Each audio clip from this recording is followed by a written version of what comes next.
L'amour, c'est supporter aussi les défauts de l'autre. Les défauts cachés, les défauts visibles et invisibles. Alléluia. J'ai dit tout à l'heure que le mariage doit être basé sur l'amour. Quand il n'y a pas d'amour, ça ne sert à rien. On ne vit pas dans un mariage parce qu'il faut vivre. La base du mariage, c'est l'amour.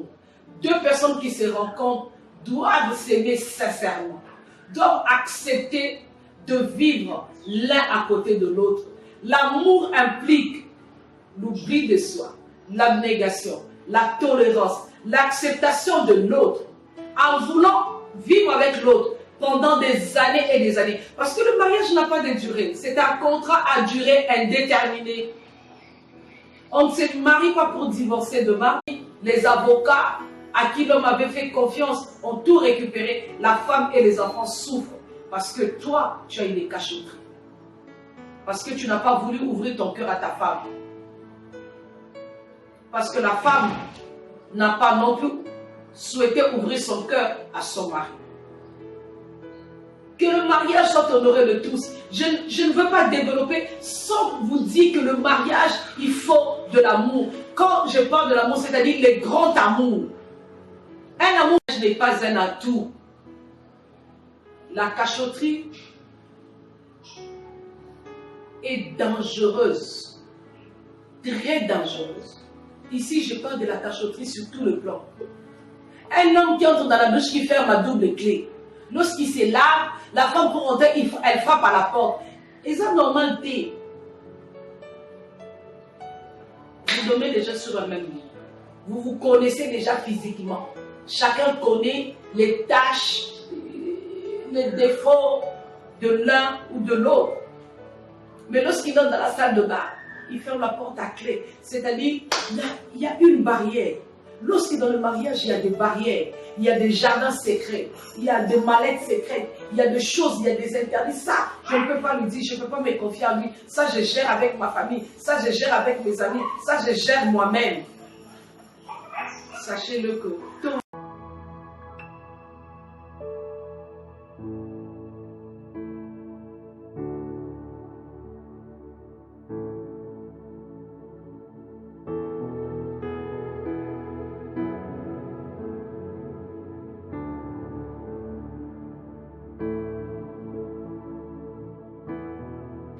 Bien-aimés dans le Seigneur, Shalom.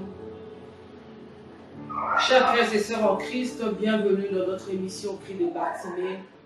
Cette émission qui a été conçue pour l'édification du peuple de Dieu. Nous voulons qu'à travers de cette émission, que vous soyez consolés et que cet enseignement vous apporte beaucoup de bien.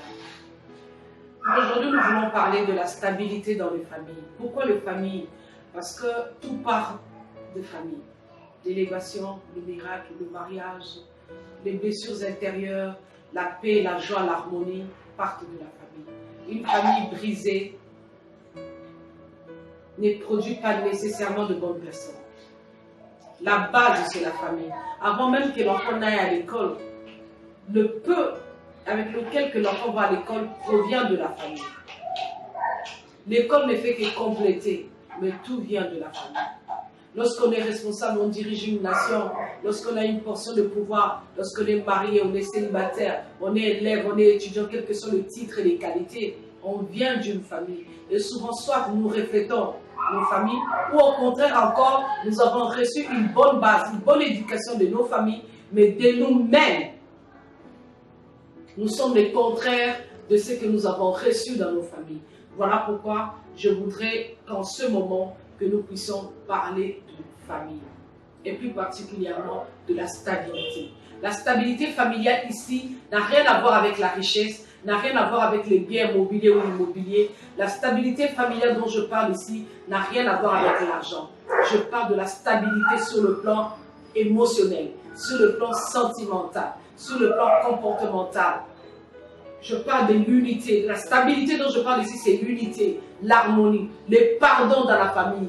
Ce n'est pas que les choses ne manquent pas, les problèmes ne manqueront pas. Mais s'il existe des problèmes, il faut que dans la famille, qu'on trouve toujours des solutions pour remédier à ces problèmes-là. pardonner à ceux qui nous ont fait du mal. Ce matin, le premier point de la stabilité familiale, c'est le mariage.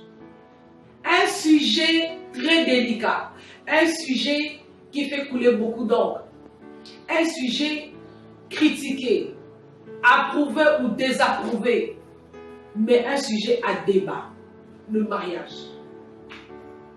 Il y a ceux qui sont pour le mariage. Il y a d'autres qui disent que dans leur vie, ils n'ont pas besoin de mariage. À chacun sa conviction. La Bible dit, si toi dans ta conviction, tu penses que tu peux manger un chien, mange-le, mais ne sois pas l'obstacle de celui qui ne mange pas. Donc nous devons entre nous supporter, que les forts supportent les faibles, qui est la tolérance, qui est l'acceptation de l'autre. Nous allons prendre un verset. Hébreux 13, verset 4. Hébreux 13, verset 4. Mais avant que nous puissions lire ces versets, d'où partira l'enseignement d'aujourd'hui, j'aimerais que notre frère Starly puisse nous amener dans l'adoration. Nous allons adorer Dieu. Nous allons inviter Dieu dans cette émission. Nous allons demander à notre Éternel de nous remplir par son esprit pour que nous ne puissions pas parler comme des hommes, mais pour que nous puissions parler comme des hommes remplis du Saint-Esprit.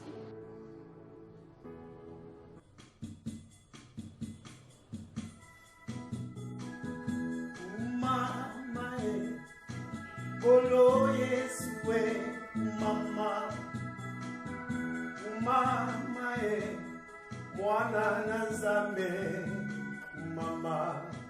Yesu osali biso bolamu, tolalaki na butu, tobosanaki, kenga nazalaki depite, nazalaki ministre, mama. Kasi nakomi na 5 heures. Opesi biso pema, mama. Yesu yo yambalo yembo, totomboli yo mama na yo, mama. Yawe kolo Yesu mama. Yembera mama mwana na Nzambe, mama. Yesu olobisa baba, omonisa baveugle, mama. Na yebi otelemisa bakoka, oleki banganga mama. Yesu na pesa yo nini, obonga na kemo mama. Yango lofundu ni nyango, nakosalela Yesu mama na yo, mama olo Yesu mama shama, mama mwana na Nzambe. Ngana botamaki kuna na mboka ya Katakokombe, mutolo na ngai bakata na Jilete, yaya kushakolata etenya livuta ya mama nanga, loposo ya nzoto se mafuta ya mbila lelo olokotinga opesinga valere mama. Nakumisa Yesu ata famille elobelinga no yaya lofundu ni nyango, nakosalela Yesu mama. Tikanga na yemba obonga na kembo, toyembi kolo Yesu mama leloyo mama. Natombola Yesu mama, obonga na kemo, okolisa kata bato batekaka makala mama, oleki na nyonso okolisa kata moto atekaka matembele mama, yobonga na kemo. Merci, sois béni au nom puissant de Jésus. Je lève la Seigneurie de Jésus-Christ en ce lieu et je merci à Dieu pour la plénitude du Saint-Esprit. Merci pour le ministère des anges que je sais opérationnel maintenant dans vos maisons. Que l'Éternel Dieu vous bénisse pour votre fidélité, pour votre foi, pour votre gentillesse, pour tout votre amour que vous nous témoignez. Que l'Éternel Dieu Tout-Puissant vous bénisse. Hébreux 13, verset 4. Que le mariage soit honoré de tous et les lits conjugales exempts de souillure, car Dieu jugera les impudiques et les adultères. Que le mariage soit honoré de tous et les lits conjugales exempts de souillure, car Dieu jugera les impudiques et les adultères. D'abord, c'est quoi le mariage? Chacun de nous peut définir le mariage à sa manière. Mais nous verrons que pendant ces enseignements, la meilleure définition, c'est ce que la Bible nous donne. Je disais qu'il y a plusieurs définitions, cela dépend de l'un ou de l'autre. Mais moi, je sais, par la petite grâce de Dieu, que le mariage, c'est l'union entre un homme et une femme. Et cette union est basée premièrement par l'amour. Ce qui unit les deux personnes, c'est l'amour. Ce n'est ni l'argent, ni les projets d'avenir, ni le bien, mais c'est l'amour. C'est pour cela dans un foyer, dans un mariage, quand il n'y a plus d'amour, la maison s'écroule. La maison s'écroule, elle ne tient plus debout. La Bible dit que les mariages soient honorés de tous. Nous parlons ici de mariage coutumier. Et nous parlons ce que nous disons, ce que nous appelons la bénédiction nuptiale. C'est-à-dire deux personnes qui s'aiment, après avoir fini dans les familles, se présentent devant un pasteur, devant un curé ou un abbé, devant un homme spirituel pour le bénir. C'est-à-dire pour leur permettre d'aller vivre dans leur toit conjugal, mais sous la bénédiction de l'Éternel. Nous parlons souvent de la bénédiction nuptiale. Après la dot, après les mariages coutumiers, après qu'on soit allé aussi devant l'officier d'État pour célébrer le mariage civil, les mariés ont le devoir d'aller se présenter devant Dieu, au travers d'un homme de Dieu, au travers d'un abbé, au travers d'un homme spirituel qui va le bénir afin de leur donner le go d'aller vivre dans leur toit conjugal sous la bénédiction de la main de Dieu. Alléluia. J'ai dit tout à l'heure que le mariage doit être basé sur l'amour. Quand il n'y a pas d'amour, ça ne sert à rien. On ne vit pas dans un mariage parce qu'il faut vivre. La base du mariage, c'est l'amour. Deux personnes qui se rencontrent doivent s'aimer sincèrement, doivent accepter de vivre l'un à côté de l'autre. L'amour implique l'oubli de soi, l'abnégation, la tolérance, l'acceptation de l'autre, en voulant vivre avec l'autre pendant des années et des années. Parce que le mariage n'a pas de durée, c'est un contrat à durée indéterminée. On ne se marie pas pour divorcer demain, on ne se marie pas pour mettre un terme à ces liens. La Bible déclare que ce que moi, l'Éternel, Dieu des armées, j'ai uni, que personne ne sépare. Dieu interdit à quiconque ou à quelque chose de séparer ou de casser, de rompre le lien du mariage. L'homme et la femme doivent demeurer ensemble, mais sur base d'amour. S'il n'y a pas d'amour, ne vous mariez pas. Mais c'est quoi l'amour? Les gens pensent que l'amour, c'est s'écrire des poèmes, s'envoyer des SMS. Non.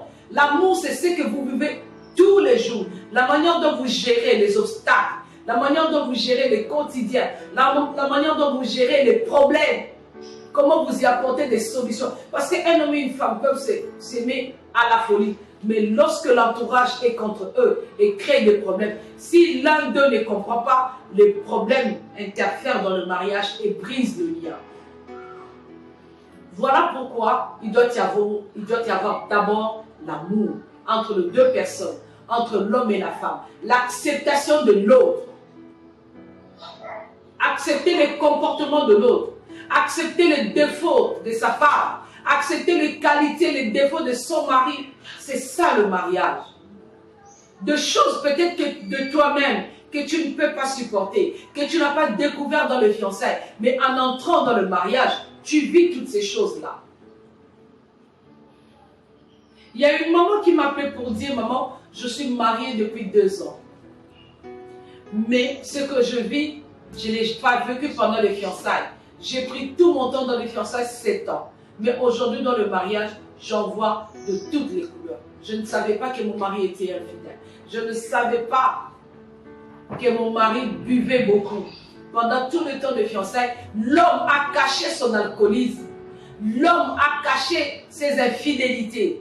Il a été un homme sage. Pendant les fiançailles, lorsqu'on n'est pas sincère, le départ est mauvais. La Bible déclare, si l'Éternel me bâtit, c'est lui qui bâtit, travaille en vain. On ne va pas dans le mariage avec l'hypocrisie. Il ne faut pas entrer dans le mariage avec l'hypocrisie. Vous devez être sincères l'un envers l'autre. Oye ba déjà comportement muninga oy azalaka boy, azaka numba, azaka mobulu, asubaka na mbetu, aliaka boy, azalaka boy. Lorsque tu connais le comportement, c'est à toi maintenant de prendre la décision. J'y vais ou pas. Une fois que tu es entré dans les mariages et que tu as découvert ce qui se passe, tu es obligé d'assumer, tu es obligé d'accepter. C'est comme un cadeau qu'on t'a offert. Tu vois l'emballage, il est beau, mais le contenu, tu ne sais pas. Ça peut être un gobelet en plastique, ça peut être une tasse en porcelaine ou un verre en cristal. Ça dépend du contenu. Lorsque le contenu ne te plaît pas, sache en faire usage. Si c'est un gobelet en plastique et que tu penses que toi, tu ne peux pas l'utiliser, que tu peux le placer quelque part, réfléchis bien. N'entrez jamais dans le mariage sans amour.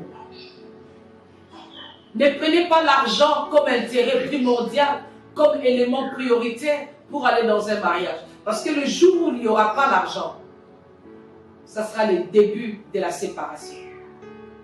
N'y allez pas parce que la femme est belle ou l'homme est beau. Il y a des femmes aujourd'hui qui se sont mariées aux hommes parce que l'homme il est beau, il s'habille bien, il a une belle voiture. N'oublie pas, il y a la maladie. N'oublie pas, il y a aussi les accidents. N'oublie pas, il y a la sécheresse. Et lorsque toutes ces choses viendront, si tu n'as pas une bonne base, tu risques de quitter ton foyer. L'amour est un élément capital. L'amour qui supporte tout. Supporter ne veut pas dire permettre ou accepter que le bêtise continue. Non. Supporter veut dire je vois ce que tu fais, mais je te dis avec amour d'arrêter. Avec amour. Reprendre son prochain avec amour. Pas avec des condamnations. Pas avec des insultes. Pas avec brutalité. Mais reprendre son conjoint ou sa conjointe avec amour. Il y a des hommes qui n'ont pas d'autre langage que le cri. Comment voulez-vous parler à votre femme? C'est à qui vous avez dit hier, vous êtes la plus belle chose qui me soit arrivée. Vous êtes ma rose.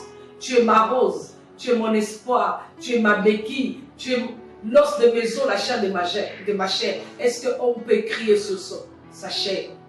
Est-ce qu'on peut faire du mal à son bras? Est-ce qu'on peut donner des coups? Il y a une personne même qui a dit, ma pauvre Zaras, et la Sarah Molingo. Attention, ils ont la Sarah Molingo. Mais jusque quand? L'amour, c'est supporter aussi les défauts de l'autre. Les défauts cachés, les défauts visibles et invisibles. On a été hypocrite pendant les fiançailles. Tu t'es marié, ne regrette pas. Amène ton mariage devant le trône de l'Éternel. Aucune chose, aucun comportement, aucun défaut n'est éternel sur cette terre. Notre Dieu est capable de changer les comportements. Donc notre Dieu est capable de bénir, est capable d'accomplir de merveilles dans ton foyer. Je voudrais parler à une femme qui plie déjà ses bagages pour sortir, de ne pas quitter. Est-ce que tu as écouté Dieu? Tout ce que nous devons prendre comme décision doit provenir de notre Dieu. Prends le temps de prier. Prends le temps d'écouter Dieu. Prends le temps. Ne prends pas une décision sous l'effet de la colère. Ne te fatigue pas encore.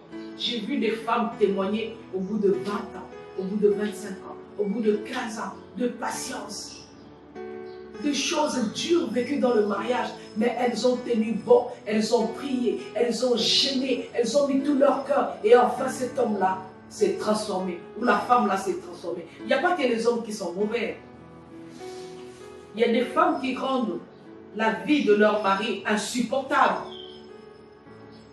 Il y a des femmes qui n'ayant pas désiré le mariage, par la force de choses, lorsqu'elles sont entrées dans le mariage, ont commencé à se comporter de leur propre manière, selon leur volonté. Le mariage implique la soumission, le mariage implique le partage. Le mariage implique la transparence. Lorsqu'il n'y a pas de transparence et que la cachotterie commence, sachez que c'est le début de la destruction de votre mariage. La plus mauvaise chose qui arrive dans un foyer, c'est lorsque les cachotteries commencent, lorsqu'il y a des secrets. Lorsque la femme de son côté a une vie qui n'est pas dans le mariage, et l'homme aussi de son côté a une vie qui n'est pas dans le mariage. Le secret dans les finances, le secret dans les amitiés, le secret dans le business, dans beaucoup de choses. La femme dit, à cause de mon mari, je ne veux plus partager ça et ça. La cachotterie dans le mariage n'est pas un atout. La cachotterie est dangereuse, très dangereuse. Ici, je parle de la cachotterie sur tout le plan. Un homme qui entre dans la douche, qui ferme à double clé. Lorsqu'il se lave, la femme pour rentrer, elle frappe à la porte. Et ça, normalité. Vous dormez déjà sur un même lit. Vous vous connaissez déjà physiquement. Chacun connaît les tâches, les défauts de l'un ou de l'autre. Mais lorsqu'il entre dans la salle de bain, il ferme la porte à clé. C'est-à-dire, il y a une barrière. Lorsque dans le mariage, il y a des barrières, il y a des jardins secrets, il y a des mallettes secrètes, il y a des choses, il y a des interdits. Ça, je ne peux pas lui dire, je ne peux pas me confier à lui. Ça, je gère avec ma famille. Ça, je gère avec mes amis. Ça, je gère moi-même. Sachez-le que, tôt ou tard, c'est quelque chose qui a commencé, qui va évoluer, qui va prendre place, qui va siéger dans votre mariage et qui va le détruire. La Bible déclare, ne négligez pas le faible commencement. Faites attention aux faibles commencements, aux petites choses qui ont commencé dans ton foyer, auxquelles tu ne tires pas attention. Ah, ça passera, ça ira, ce n'est pas grave. Non. La Bible dit, veillez et priez. Ce qui a commencé par la petitesse, ce qui paraît rien, peut être grave, peut s'avérer dangereux demain. Veillez sur vos maris, veillez sur vos femmes, veillez sur vos enfants. Ne permettez pas quelque chose qui dérange ta conviction, que tu sens que cette chose n'est pas bien. Bon, je laisse tomber parce que ça vient de commencer. Non, combat ça. Quand il y a combattre. Il ne peut pas y avoir de barrière entre toi. Pendant que tu t'habilles dans la chambre, l'homme attend au couloir. Pendant que l'homme s'habille dans la chambre, la femme attend au couloir. Ça ne s'explique pas. L'homme, quand il veut compter l'argent, ça quand lorsque je vais parler de domaine des finances dans le mariage, l'homme, il veut compter l'argent, il est obligé de se cacher. Il compte l'argent dans la poche. Papa, il mis ça en bon, Ozo compter un bon, on a mis ça. Donc, à la moitié de l'oriment, il s'appelle des autres compter un bon, on a compté les rabis, ça veut dire qu'il a mis 200, il a mis 300, pas le rien. La personne à qui tu as déclaré toute ta flamme d'amour, la personne pour qui tu t'es battu avec le membre de ta famille, moi si je ne pousse pas cette femme, je vais me suicider. Aujourd'hui, c'est elle que tu laisses à la maison. Aujourd'hui, c'est elle que tu humilies. Aujourd'hui, c'est elle que tu crées des problèmes. Aujourd'hui, c'est elle que tu insultes. La femme pour qui tu as failli te suicider. L'homme pour qui tu t'es battu contre vents et marées, tu as dit ton père c'est lui, c'est rien. Ou bien je reste célibataire, tu l'acceptes comme ça. Papa fait tellement de ma fille, bala et kaka. Lélo. Je ne veux pas dire cette phrase-là. Et comme on va terrain à boxe. Et comme le quoi le pas moko, basalisi ma tribu et délai. Oya zo so na oyo po ba yo na langue moko te. Oya zo so na oyo. Mais hier, c'était le grand amour. Rallumez le feu dans votre mariage. Rallumez la flamme de votre amour aujourd'hui. Enlevez les cachotteries. Enlevez les cachotteries. Les jardins secrets. Les barrières. Enlevez tout cela au nom puissant de Jésus-Christ de Nazareth. Revenez dans votre maison. Ouvrez-vous le cœur les uns les autres. Ouvre ton cœur à ta femme. Ouvre ton cœur à ton mari. C'est à cause de ça aujourd'hui que la société a des problèmes. Un homme qui avait le bien, tellement il vivait dans le secret, il en a montré certains, d'autres il a caché.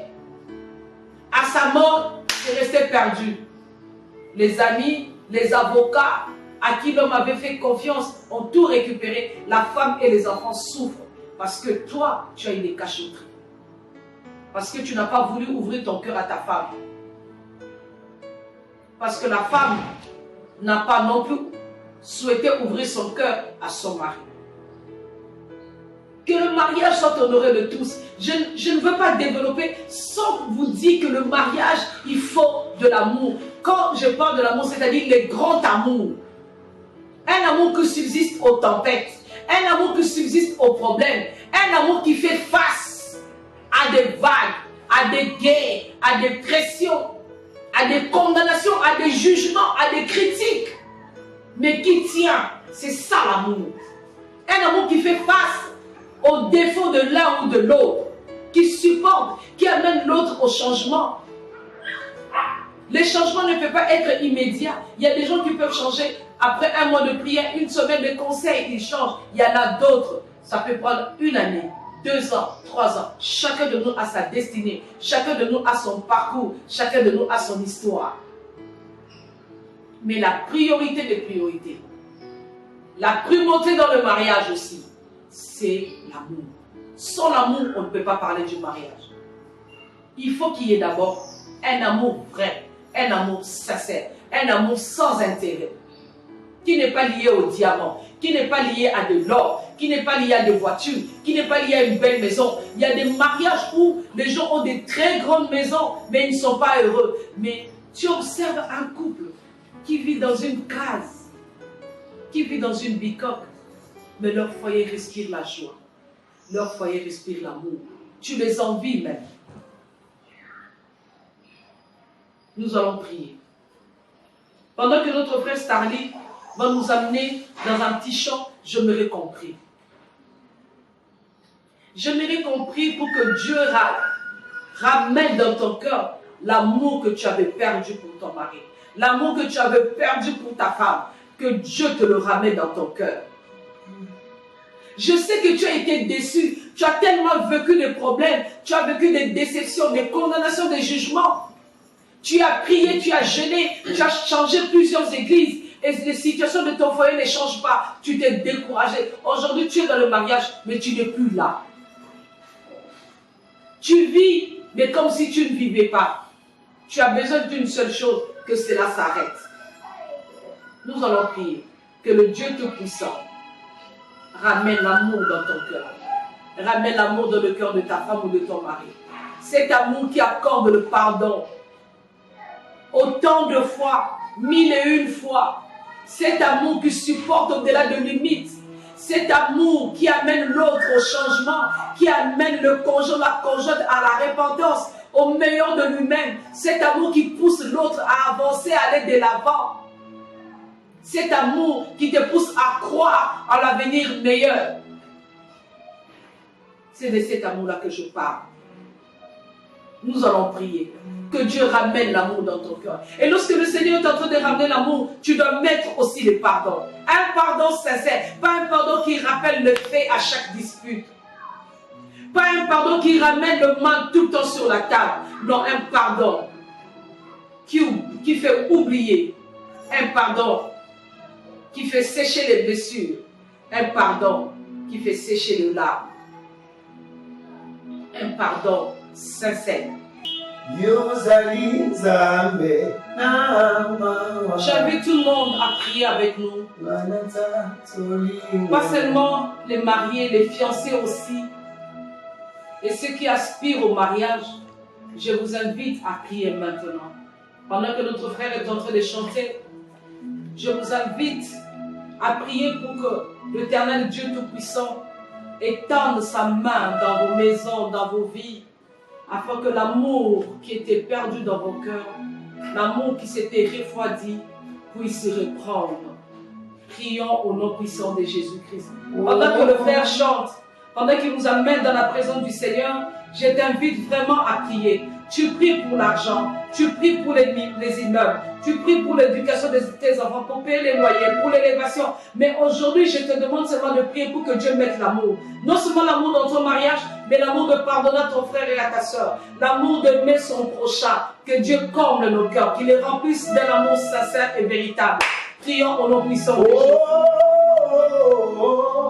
Seigneur, je prie maintenant, éternel Dieu Tout-Puissant, pour tous ceux qui nous suivent, oh Seieur, tous ceux qui ont perdu l'amour d'un conjoint, d'une conjointe dans leur cœur, Père, que tu puisses remplir leur cœur de l'amour sincère et véritable. Pour tous ceux qui vivent sans manque d'amour pour son prochain Jésus, comble leur cœur, Seigneur, par un amour véritable. Au nom puissant de Jésus, Seigneur, manifeste-toi. Jésus.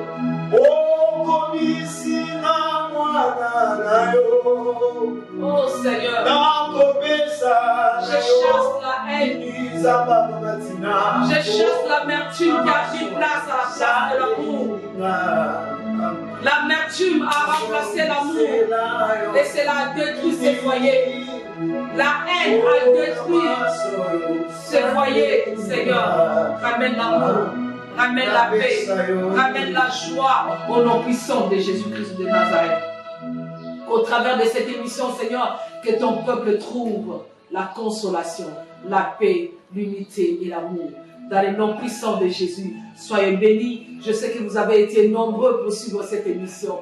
Que l'Éternel Dieu Tout-Puissant mette la paix. Que l'Éternel Dieu vous bénisse. Nous allons nous retrouver au prochain numéro pour la continuité de notre émission sur la stabilité de famille. Mais le premier point aujourd'hui, c'était Hébreux 13, verset 4, que le mariage soit honoré de tous. Mais nous avons d'abord parlé plus du mariage, où le premier fondement d'un mariage, c'est l'amour. Sans l'amour, on ne peut pas se marier. Sans l'amour, on ne peut pas vivre ensemble. Sans l'amour, le monde n'existerait pas. Le noir et le blanc ne cohabiteraient pas.